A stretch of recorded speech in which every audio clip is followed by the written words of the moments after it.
The O'Reilly Factor is on tonight. My point, and I'm not the only one making it, is that there's a certain amount of politics involved in trying to make her the story here. The White House defending Hillary Clinton after a Senate investigation shows she was derelict in providing security to protect the slain American ambassador in Libya. We'll have the latest on this explosive story. Placing blame, a scathing new report about what really happened in Benghazi. So how did the network news and cable news cover the Benghazi situation this week? Well, the Nets did not mention President Obama's name once. We'll analyze that with Laura Ingraham and James Carville. Also tonight, Megyn Kelly on Colorado saying it's okay for welfare recipients to use their cards in marijuana shops. Is that a joint, man? Caution. You are about to enter the no spin zone. The Factor begins right now.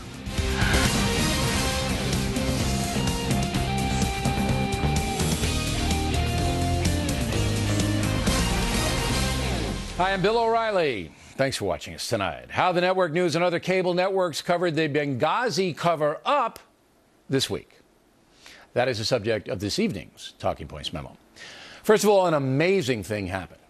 On Tuesday night, none of the three network news broadcasts even covered the House report that says then Secretary of Defense Leon Panetta told President Obama on the very day Libyan Ambassador Christopher Stevens was assassinated that terrorists did it.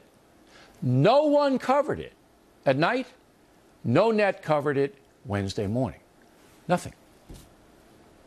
Yesterday, when the Senate report came out saying Hillary Clinton's State Department could have prevented the attack had it heeded the CIA's warning, the networks did cover that story. But on the network news, the three broadcasts, President Obama's name was not mentioned once. MSNBC primetime has had no coverage of the Benghazi situation this week at all. Nothing. CNN did nothing on Tuesday, a little bit last night. So you can see there's almost a news blackout about how the president has dealt with the Benghazi fiasco. Talking Points does not think this is an accident, and I bet you agree. Now, Fox News has covered the Benghazi story in a comprehensive and fair way. Today, White House correspondent Ed Henry put a question to Jay Carney. When you have a bipartisan report, putting aside the Republican assertions, but a bipartisan report shared by Democrat Dianne Feinstein suggesting that the State Department could have prevented these attacks, why shouldn't the head of that State Department be held accountable? Not attack her, but why shouldn't she be held accountable? I think Secretary of State Clinton, former Secretary of State Clinton, addressed these issues very forthrightly when she was in office and after she left as Secretary of State. My point, and I'm not the only one making it, is that there's a certain amount of politics involved in trying to make her the story here. Well, that's true. But so what? People who don't like Hillary Clinton want to pin the Benghazi screw-up on her. So Mr. Carney is telling the truth, but he is not telling the whole truth. Even though President Obama was told it was a terrorist action the day it happened, some of his acolytes, like Susan Rice, told a false story to the public. Why did that happen, Jay? Why did that happen? I'm a simple man. That's a simple question with no political overtones. Talking Points well understands that the USA is not a country currently served by a fair media. Most press outlets are sympathetic to the Democratic Party and will only reluctantly cover stories that make the Dems look bad. Benghazi is a very important story because it goes to the efficiency and honesty of the federal government. Maybe someday we'll find out what really happened. Maybe someday. And that's the memo. Now for the top story tonight, reaction. First up, Ms. Laura Ingraham, who joins us from Washington. And you say? Well, Bill, the fact that when that first report dropped this week, the House report, there was, as you pointed out, basically a media blackout on it except Fox.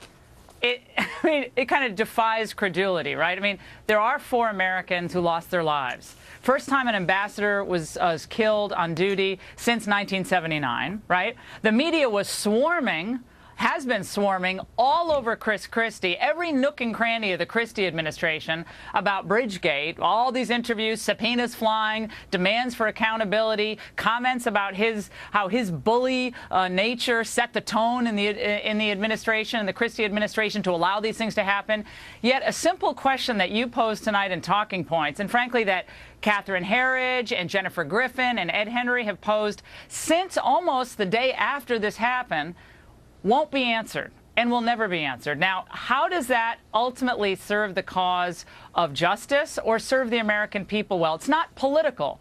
This is a simple question of accountability. Did she have any reason to be accountable? Did she know any of this? We knew she knew it was a terror attack immediately, Bill, or almost immediately, right?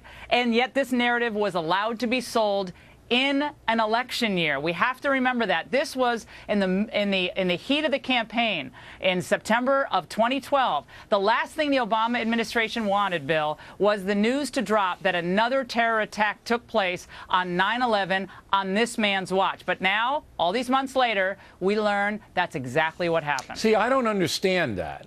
I think the American people know we live in a very dangerous time, and that terror attacks could happen at any time, anywhere.